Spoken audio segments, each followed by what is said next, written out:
Yan, unboxing tayo ng Big Spider. Ayun, kaya ako pala siya kinuha kasi ito yung mga original na Let's Go dun sa palabas sa Channel 7.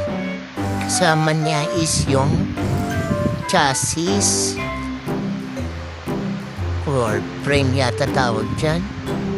Ito, mape na. Saka yung mga contacts niya para sa battery. Ito naman ay gulong. Ito siguro yung frame. Yung kanina siguro is yung cover niya. Yan, mga naman siya, matibay. Ito yung mugs para dun sa gulong. Tapos, ito naman is yung manual para madaling buuin.